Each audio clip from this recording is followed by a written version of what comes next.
Вече се намираме на третия мъжки сблъсък. Данчо срещу Вайс. Данчо, вие имате преднина. Даяна спечели една точка в женския сблъсък. Ако ти вземеш сега точката, директно отивате напред, без да се налага да си изправяте в отборна битка срещу тях.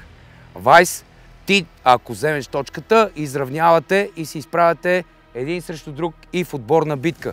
Пожелавам ви успех. Играта изисква много качества и компоненти. Ясна ви е, всичко ви е разяснено. Нека по-добрия спечели. Това се очаква да е мой тип игра. В нашия спорт трябва да имаш точно такава памет, понеже като правим някакви техники и много добре трябва да помниш всяко движение. Така че това ми е плюс на мен. 3, 2, 1, старт! Тръгват, Вайс взима преднина. Вайс ляга, добре. Вайс определено взе преднина при първото тичане. Вайс е в гумите и Данчо е в гумите. Вайс се бави много малко. Вайс се връща и Данчо тръгна.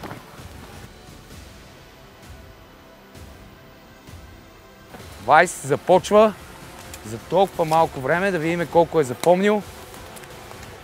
Добре. Вайс прецениш, че с 4. Данчо започва да реди.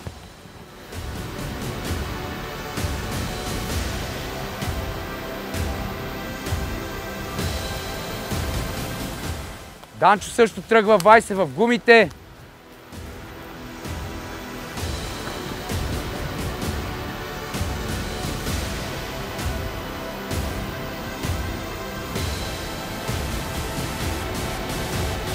Вайс се връща отново да реди втори курс. Объркването ми дойде от това, че на първото отиване към предметите не обърнах внимание, че те са с различни наименования бурканите. Вайс продължава.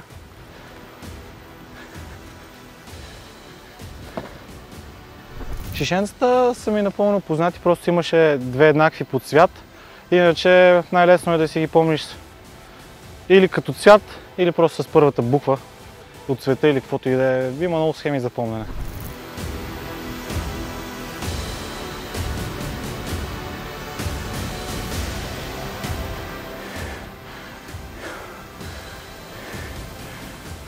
Данчо реди следващите.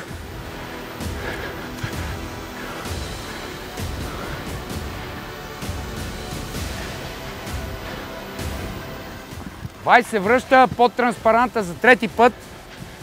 Сега Данчо реди много предмети. Да видим как ще се справи.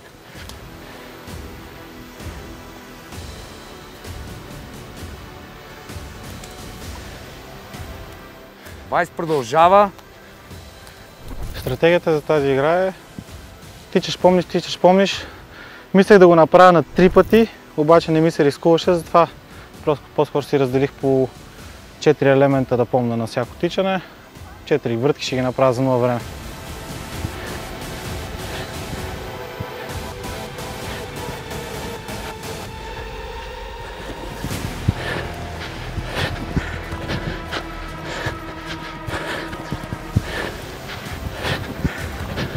Вайс се връща. Да видим Вайс дали ще е с последното си връщане. Най-трудното ми беше предпоследното, ако не се лъжа. Не знам какво е това, дори беше едно такова като пребито киви. Не знам ряпа ли е, какво е. И също така имаше портокал и грейпфрут или не знам какво е дори. Те всичките тия цитруси са ми еднакви. Просто знаех, че ако не са правилни, ще ги разместя, като ми кажат, че не са правилни. Време. Стоп!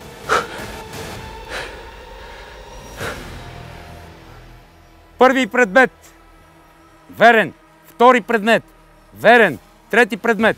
Верен. Четвърти предмет.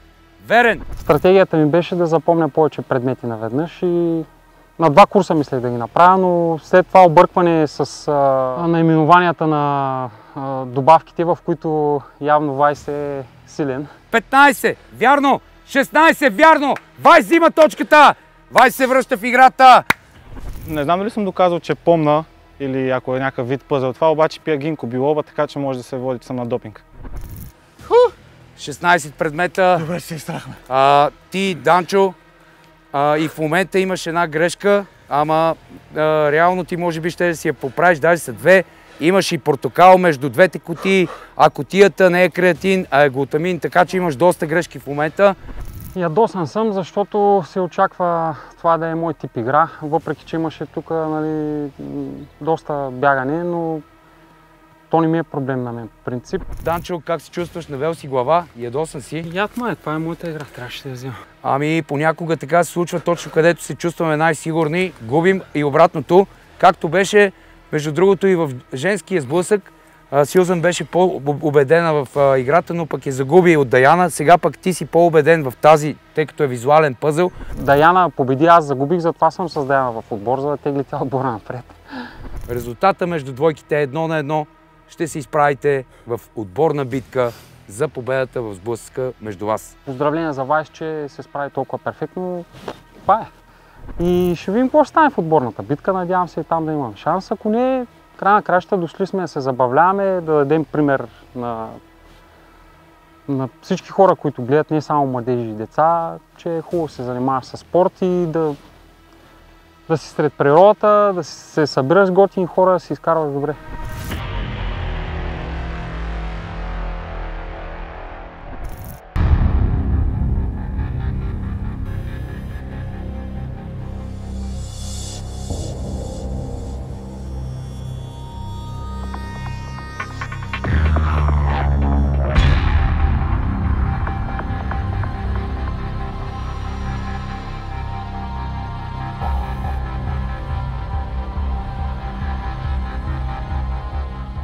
Време е за четвърта мъжка битка. Изправят се Милен срещу Краси.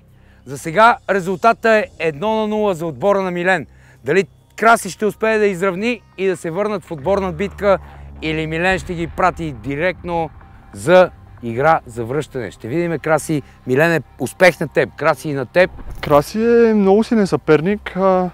Чисто физически, според мен, той е голямо куче, държи до край. Като съобразително също смятам, че много бързо му шече мозъка и може да се ориентира бързо, не влиза в коловоз и е много комбинативен, много бързо превключва на първо, второ, трето. Нека по-добрия от вас да победи. Аз пускам началото след 3, 2, 1, старт! Тръгват и двамата едновременно, лягащ отдолу. Краси минава като фурия отдолу, Милен е една идея зад него. Помненето не е от най-силните ни страни в интерес на истината. В лойката съм много силен. Когато трябва да се вземе връзката от първо, второ, в трето, да се навържат някакви неща, да е сложен пъзъл, тогава се чувствам много уверен. Но когато е чиста механична памет, там шанс е да направиш някаква асоциация, да го върнеш по някакъв начин или да повтаряш едно след друго, докато можеш. Така че паметта ми е малко 50 на 50. Милен решава бързо.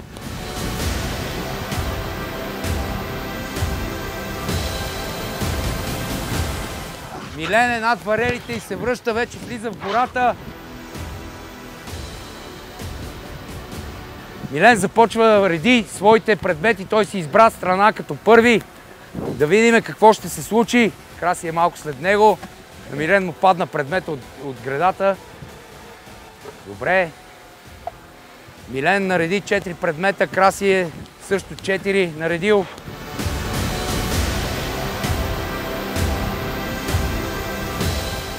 В тази битка стратегията ми беше много ясна от самото начало. Трябва да си бетон в паметта на всеки един ход и трябва да си прецениш максимално 100% сигурността, в която да можеш да помниш без никакво колебание. 16 предмета, 4 предмета на ход, защото ако си позволиш да помниш повече, най-вероятно пак ще ги направиш от 3 хода. Но ако направиш една грешка, тогава няма как да разбереш какво се е случило. Трябва да се върнеш и ти няма как да запомниш 15-16 предмета на куп, за да разбереш точно кой е грешката. Милен отново ще гледа. Краси също стигна. Милен се връща за второ редене и общо четвърто преминаване през трасето.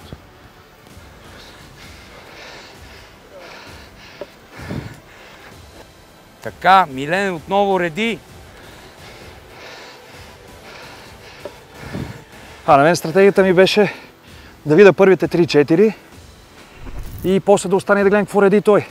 и накрая се върна, като вече е наредил. Те примерно са 16, викам, той ще нареди 8. Аз се върна да видя предпоследните 4, без да съм сигурен, обаче си наредил сигурно 4-те последните. И така и направих. Да видим Краси.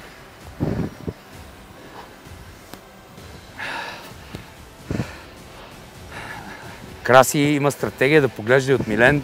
Дали е вярна, ще покаже сега играта, защото този, който нареди първи, не сме забранили да си гледат. Това е част от играта, но дали е правилно това, ще разбереме.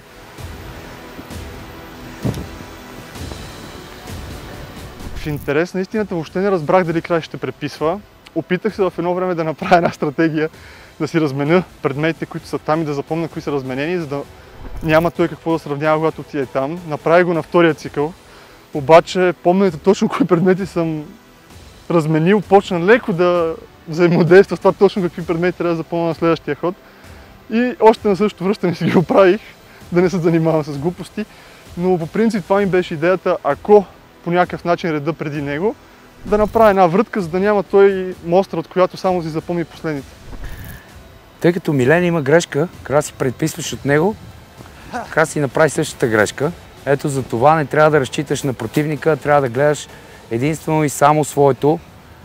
Милен се връща, вече е много уморен.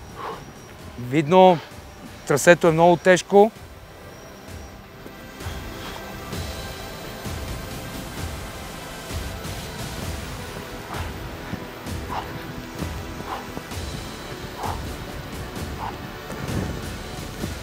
Милен и Краси, два страхотни момчета, дуелисти. Единият е победител в своето реалити, другият е финалист.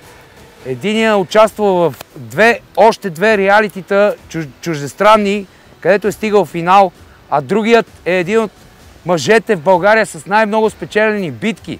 Две момчета, които определено... Стоп, стоп! Краси иска проверка. В момента, в който ме спряха за първи път, мина мисъл, прецаках се, трябваше да опитам повече. Краси, имаш грешки. Начало! Стоп! Краси, имаш грешки. От малък си припасвам. Аз съм си играч, разбираш. Трябва да си правиш някаква стратегия. Моята стратегия беше така. Защото сега той, като направи 2 крачки, аз трябва да направя 6. Аз не знам, има изкуство на торо, чорапите или какво, обаче погледни какъв е 2 метра, бате. Аз с него къде се гониме, тук не става. Имаш грешки. Начало! В момента, в който ми даде един старт, бях сигурен, че битката е моя, защото щом той има всичко наредено и едно нещо му бяга, няма как да го разбере кое е, без да се върне и да направи поне още 1-2 хода.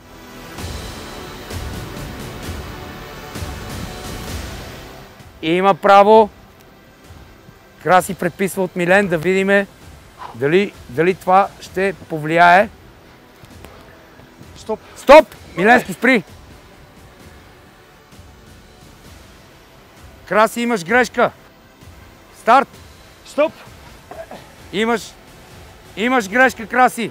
Осъзнах, че лимона е излишен в момента, в който наредих последните 4 предмета и не се получаваше нещо. В първия момент наистина се замислих, най-вероятно изтървам нещо някъде, но по време на цялото трасе нямах колебания за предметите и в този момент осъзнах, че най-вероятно е някаква друга уловката. Така че взех го и само чаках, понеже имаше няколко прекъсвания преди това от Краси, той да не вземе неговия.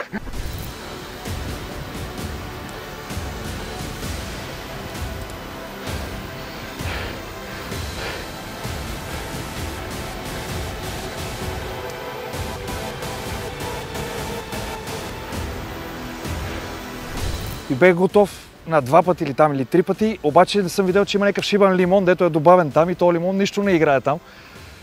И грешката ми беше, че не се върнах, за да се осигуря за този лимон. Дали действително го има или не. Стоп ли си? Стоп, Краси!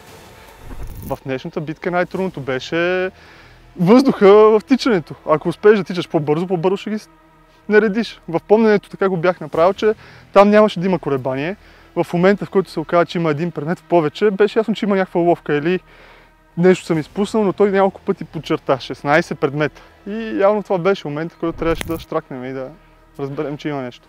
Разчитах, че вече се е замотал и с топове ще успея просто да се стигна до момента да си сложа моите неща. Първа зона правилна. Втори предмет правилен. Трети предмет правилен. Четвърти правилен. Пети правилен. Шести правилен. Да, Краси, имаше уловка. Седми правилен. Осми правилен. Девети правилен. Десети правилен. 11 правилен. 12 правилен. 13 правилен. 14 правилен. 15 и 16 правилни. Браво, момчета, Краси беше готов, но трябваше просто да махне лимона. Има 16 предмета. Това се казва, че има уловка. Не можем, 16. Елате тук Казва при се, че има мене. уловка. Елате тук, Краси, Едно да Краси. кажеш, че има различни Краси, и елате полезни, а тук, без уловка. елате тук. Това се казва. Трябва да направите едно към едно с това, което е там. Това там не фигурира това, което е тук. Можеш да сложиш и гума, ако искаш. И тя е долу. Трябва да наредите 16-те предмета, които са там, тук на гредата. Съжалявам. Искаш ли да кажа, че има и друга неправилна такова в тия работи? Коя? В кутиите. Там почва с лилава, а тук е с синьо. И аз съм го сбъркал, обаче е така. Айде отиди да видиш. Чакай, не, Айде, гледай. не, Ела. айде, идем, Краси, идем, Краси. Нали Ела, са бе. така? Айде да идеме. Ела, бе. На кутията започва с лилавите, не с синя. Ето ти. С бече, бе. С лилава. Там е с лилава кутия. Сигурен ли си? Да, Но убеден си. убеден съм. Айде да отидем. Да. Хайде.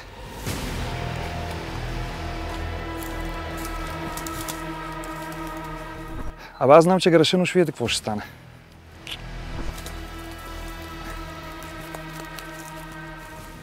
Ето има лилава кутия.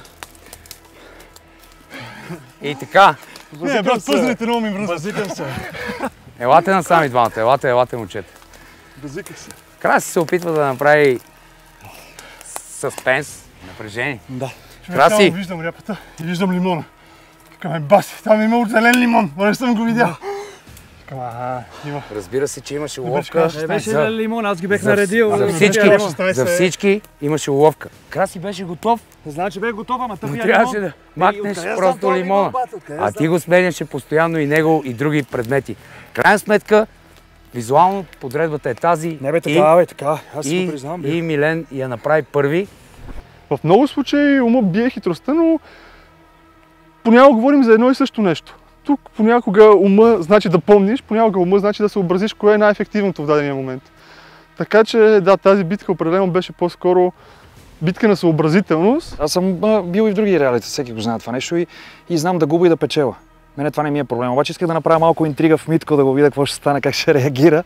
И нарочно му казах, че имало грешка, че те кутии не са били така и трябваше да сравним нещата. Впоследствие знаех, че е така и поздравих и Милен и него. Краси, вие със силвато отивате в битка за завръщане срещу другите загубили двойки. Честито на Милен, ти събирайте се, кураж и напред. Грешката си е лично моя, защото не обърнах добре внимание, че има един допълнителен елемент. И все пак играя срещу миналогодишния победител от Игри на волята, който е доста силен и да му показва пред цяла България. След днешната битка малко отсрамихме първата, която ни размазаха на гумите. Така че лека по лека мисля, че влизаме в ритъм. Нямам търпение да какви ще бъдат другите битки. Те първа играта започва.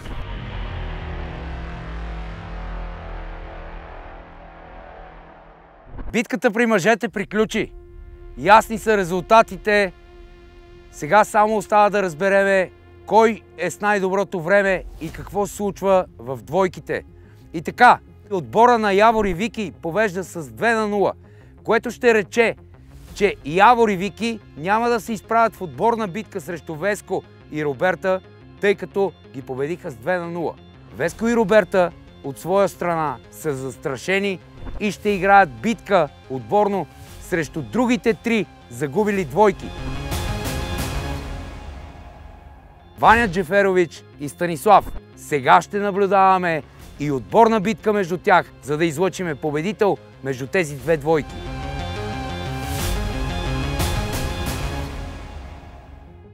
Следващата двойка – Вайс и Данчо. Вайс взе победата, Данчо загуби сега, а вчера Даяна взе победата срещу Сюзан и при тях също има равенство 1-1. Така че вие ще се изправите отново в битка за да разбереме кой е победителят между вас. В последната мъжка битка бяха Милен и Краси. Милен взе победата над Краси, Джералдин взе победата над Силвия и те победиха с 2-0. Така че директно продължават напред, а Краси и Силвия отиват заедно с Веско и Роберта при застрашените от отпадане.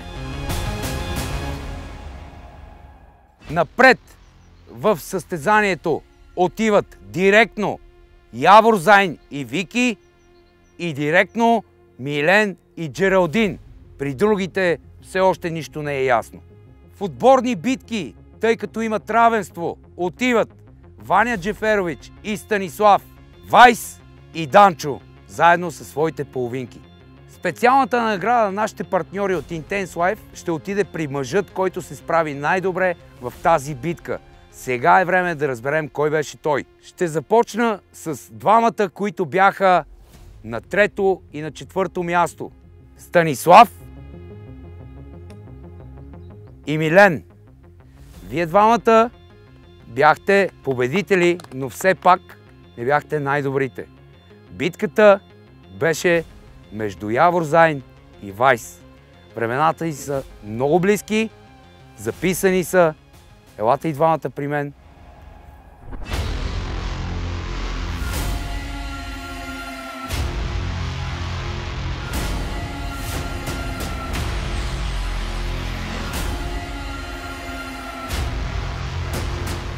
Специалната награда от нашите партньори Intense Life ще отиде при един от двамата, при Вайс или при Явор. Този, който взе трасето и спечели играта с най-добро време от всички победители. И така, този, който ще спечели добавки от тях, за да може да се възстанови по най-бързия начин за следващите битки. Единственият от мъжете, който слезе под 4 минути, е Вайс. Вайс спечели играта в сблъсъците с 3.49. Явор беше с 4.43 втори. Браво и на двамата, бяхте страхотни. И така, готвиме се за следващите битки.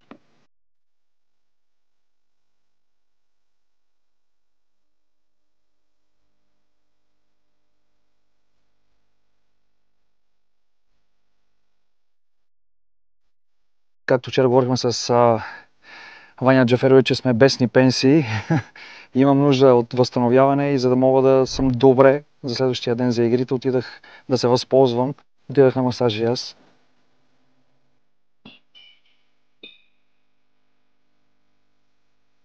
Здрасти. Здравейте. Краси съм аз. Моето име е Пресиян. Заповядайте да извършим манипулацията. Какво ще ми правиш? Ще ми обясниш малко? Добре, това е високо интензивна електромагнитна терапия. Да. Действа с силата на ядрено-магнитен резонанс. Действа директно в тъканите. Много добре си повлияват меки тъкани. Апаратът е първи в Балканите, именно тук в нашия хотел. Супер, аз ще имам удоволствието да го усетя това. Да. Абсолютно.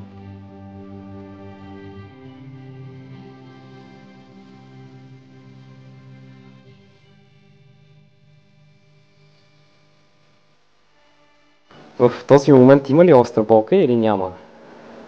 Сега в момента така честно, не усещам тази болка да ти. Добре. Ще го вземем къде го насочим, значи в ломбален дял.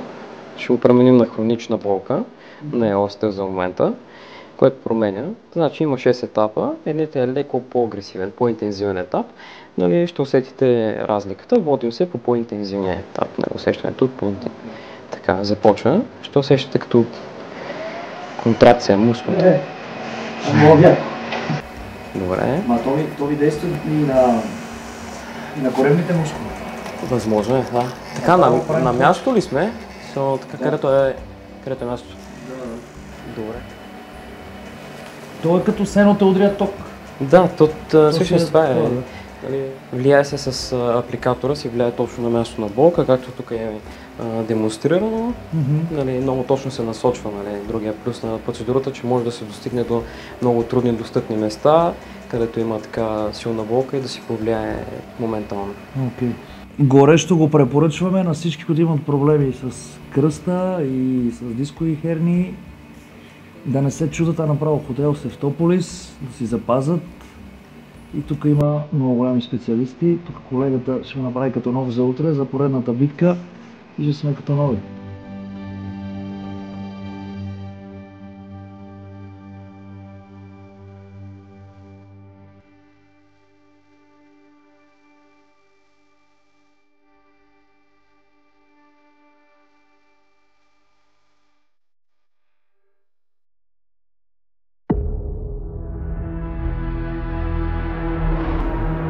Давай, издърпай, чудесна си, давай малко темпо, давай малко темпо, дръж я права само да не падне. Освободи си сега малко, това за което ти казах, дай гумата насам. Отпусни въже, направи го това широко, за да минеш цялото през него. Сякаш се объркаха много и си стегнаха въжето още повече. Човек, тук е много затегнато. Разслаби, не спирай. Давай, стани. И сега са на гумите. Станислав и Габриела. Жени, просто хвърля гумата. Ваня не може да настигне. Трябва да е спрене оборот. Ваня е готов. Край! И Жени е готова. Браво! Доктор, може ли? Доктор Боби! Имаме нужда от доктор. На Жени ноката е обърнат и цялата е в кръв. Изпитва много силна болка в момента.